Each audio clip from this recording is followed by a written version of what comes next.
Magandang hapon! Ako po si Francis M. Orayan. Nag-uulat.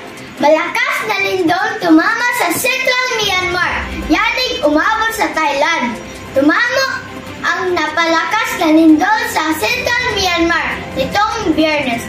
Ang pagyanig ng lupa umabot hanggang sa Thailand na nagbaguho sa isang ginawang 30-story building sa Bangkok. Ayon sa United States Geological Survey USGS, may lakas na 7.7 magnitude at lalim na 10 kilometers 6.2 miles ang nagganap na lindol.